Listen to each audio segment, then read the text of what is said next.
Today we are doing another top 5. One for what I'd say is the most hotly contested hero in this whole game, Tracer. And guess what? I'm gonna praise them a lot too. It's like unreal, a top 5 best and the people will be praised? What a revelation. This list was hard to make, it could be wrong, but it's for fun anyways. Of course, leave your list in the comments and share your top 5 Tracers of all time. Please, because I'm sure my list will be corrected anyways. Number 5 is the professional keyboard thrower, the man who will get in your face and punch your lights out, the Overwatch community's Mike Tyson, Striker, who as of late has barely played, but once upon a time was one of the best Tracers in the world. 2018 is where his tenure began, and I think this is the year Striker was just the best Tracer on Earth, no question. There were obviously people hovering in his area like SBB and Prophet, but for the most part, Striker was just an animal, laying the groundwork for Tracer. Similar to the days of people like Miro, who popularized the fabled action of jumping on high grounds with Winston in 2016, instead of flying straight into a group and sending yourself to the underworld. And yes, people actually were that bad in those days. We didn't know the most simple things. Players just actually didn't understand they needed to jump on high grounds with Winston. Minds were blown when Miro figured that out, similar to Striker on Tracer. Like, surely people watched his VODs like, wow, this guy's amazing. I wish I could do that. Look how he positions himself. Look at that value. But currently, like, you look at 2018 gameplay and it's like Family Dollar ass value, but for this time period, he was really good. Going forwards, thankfully, he actually did progress with the game and didn't fall off yet. In 2019, Striker joined the shock, but only in 2020 is where DPS would actually be played for a whole season again. Striker just didn't really have much competition in the Tracer department. Aside from people like Fleta, Prophet, and Kevster,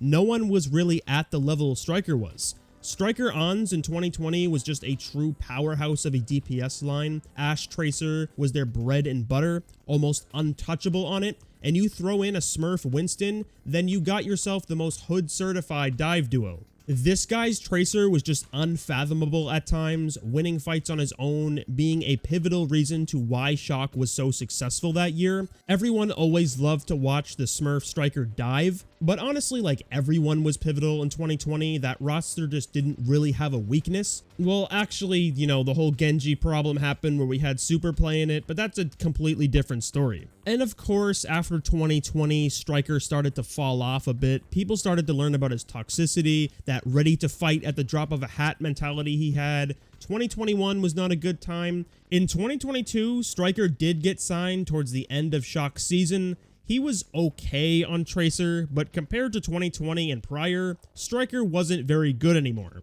In 2023 Boston Uprising, people were like, yeah, Striker's gonna farm on Tracer since he was in that starting lineup of that whole championship core. But no, Decay at that point was just much better. Striker did have peaks that needed to be respected over Decay's performances overall, but in 2023 specifically, like, Decay is playing Tracer, not Striker. His time was over with. Overall, we got a guy that's just the forefather for this hero, showcasing stuff where, once again, people used to learn and improve their own gameplay in the early days, a top performer during 2018 and 2020. He's gonna put you in the dirt in the server, then Striker's Mike Tyson-esque power comes into play outside of it, and if you try to backtalk him, he'll uppercut you and bust your teeth down your throat, so that's an aura that cannot be matched. Number 4 is Fleta, someone whose reputation has gone smeared right through a septic tank. All people remember is the 2022 and 2023 year where, of course, Fleta was not very good. His Winston was just not the move. 2022 was his last DPS year where the guy seemed to be playing with his monitor off at times. He wasn't trash, but compared to previously though, like, his 2020 and 2021 performances were truly otherworldly on Echo and of course Tracer, being one of the best you could ask for. But interestingly enough, I don't feel Fleta's Tracer was mechanically the best. It was more so how intelligently he utilized her kit positionally and coordination to excel above the rest. It's not to say Fleta's bad mechanically, but if you compare him to others on this list like Peak Striker and the other people we're going to talk about, maybe someone else you think is very mechanically gifted on this hero, Fleta isn't going to be able to run their shit, but he's still got the same amount of value, if not more at times. Between Fleta Lip, Fleta Fearless, and Fleta Fate, Once that cohesion was built, Fleta was always in the right place at the right time, knowing where his opposition would try to disengage for easy kills, and it's very interesting to watch Fleta play Tracer. I also noticed he wouldn't really ego people as much as the best mechanical Tracers would, which is why I believe he had that downfall in 2022. I feel like you need to have that big dick energy to succeed in the later ages of Overwatch, rather than relying on pure intellect. Fleta was the MVP in 2020, playing a lot of this hero and Echo, as I said, acquiring a role star 2 years back to back, and even another MVP candidacy in 2021. I hope the point is getting across to why Fleta is good, because it's hard to convey intelligence on Tracer. It's like showing someone how a player is making space with Winston. It obviously doesn't mean Fleta was shy of making fantastic plays. He had plenty of them throughout his career, but his true value should not be undermined, and he always knew his role and played it to perfection often. Once again, for the number 3 spot, I am more than happy to provide Chinese propaganda to the village. It's Phive. I do want to say one thing though. There is a trap in propaganda about Phive that is not true. Upon further evaluation and comments I've seen echoing the same sentiment, the 2021 Chengdu narrative was overblown completely. Phive was not carrying this team while they were kicking and screaming. This was actually a good team who had hardships due to poor roster choices and swapping out their best pieces for literally no reason. I fell into the same shit trap myself until I actually looked and I'm like, wow, I'm an idiot. This of course does not discredit Phive. He definitely was the best flex DPS player in the world during 2021, especially with his Tracer performances. This is his hero. Throughout that year, Phive was just insane, putting even the best Tracers in check, the Fletas, the Kevsters, and whoever else stood to him. They try to ego him and it's like, what? He just busts you right in your shit. If he was not on Chengdu, I don't think they would have made 2-stage finals. That is more of a fair statement, I feel. When you have the Chinese proper on Tracer, you need to shut his ass down or your team will get farmed. During 2021 Summer Showdown and Countdown Cup, like, he was a beast. The entirety of Chengdu was on another level, but somehow Phive kept outclassing his teammates even when they started to look better. Phive won MVP for a reason, and literally anything you have him on, he will be good. He had everything you want from your Tracer player: great positioning, almost unparalleled mechanical skill at his peak. His clutch potential in the neutral was, I think, Phive's biggest positive. It seemed whenever fights started to get chaotic, Phive knew his target priority perfectly, or when the opposing backline was a free kill. In 2022, Chengdu was not very good. They were honestly just mid, but Phive did try his best, and I don't think anyone would blame their struggles on him. 2023 was the big year that China's super team assembled. Shy and Phive together was something people have wanted for years, and it finally happened. Barely having a weakness, Shy's hit scan was one of the best on earth, and Phive could just play anything. A true hyperflex. We got to see more of his Tracer, and he had some absolute destructive matches. The playoffs, Hangzhou was amazing. Phive went absolutely nuts in those games. The back-to-back reverse sweeps against Atlanta Reign and Boston Uprising. Watching those live was an experience, like it really was. The peak of Phive is truly terrifying on his comfort picks. When we got to see Phive with a top team around him, it seemed he could peak even more. To me, I hold Phive as someone who probably hasn't even reached his true potential, even to this day on Tracer, and he's already one of the best in the world, so that really says something. Maybe you disagree, but Phive deserves a lot of respect at the very least. Thank you for listening to the Chinese Propaganda Network.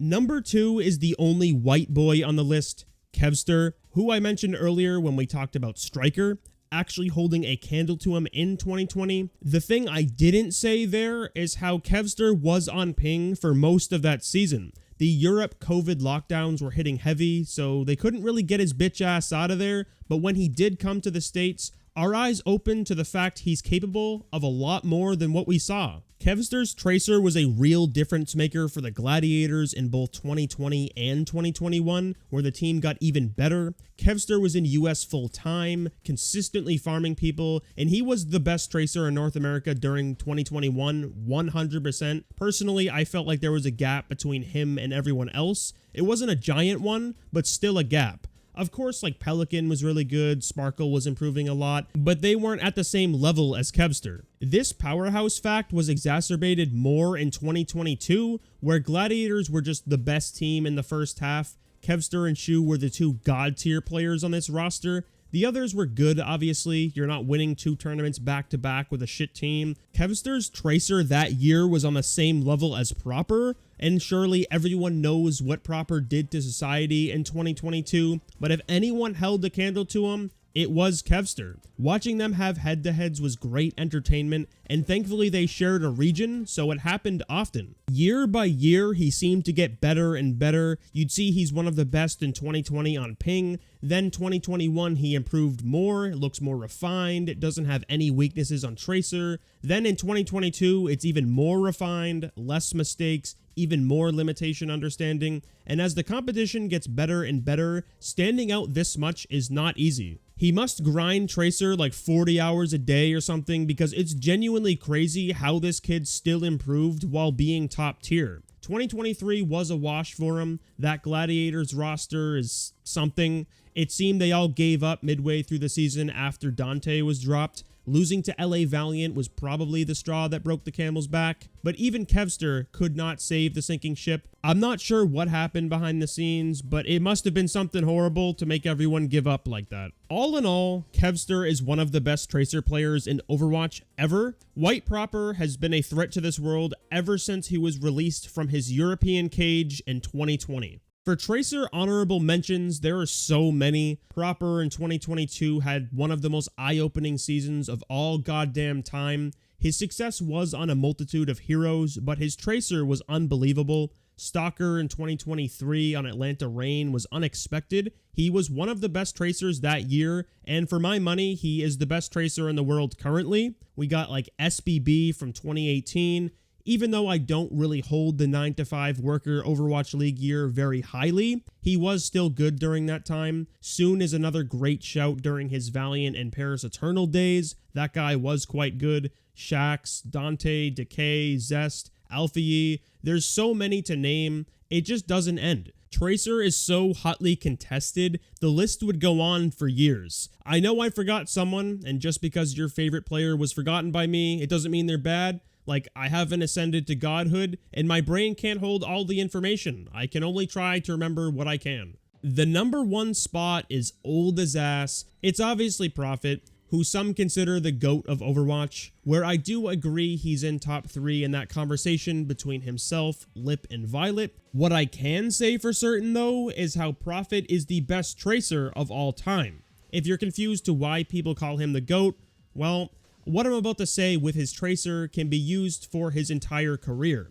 He's a guy that's been playing since 2017, the Apex days of Overwatch, where he was one of the best Tracer players. If we move forward to 2018, the guy on London was still one of the best Tracer players. They of course won the league and gave him his first and only ring. We go to 2020, Prophet was still one of the best Tracers. In 2021, he was still one of the best Tracers. In 2022, he was still one of the best Tracers until 2023, where honestly, that roster didn't really seem to give a shit what happened there. His other heroes over time weren't that crazy in the later years, but Genji and Tracer, he was amazing at them until his retirement. Overwatch is something that's constantly evolving, players get better year by year, and the fact Prophet was always improving, showing great performances, and how he had the capabilities to take over the server on Tracer 6 years later is mind-blowing. He is one of the very few players from 2018 alongside Bird Ring and possibly a few others who actually made it through the trenches and were still good so many years later. He's like the 90-year-old jiu-jitsu master who takes your trend out Instagram fake naturals and gets them on the ground crying in 10 seconds. And obviously, Prophet is not the best player in the world anymore, that's just a fact.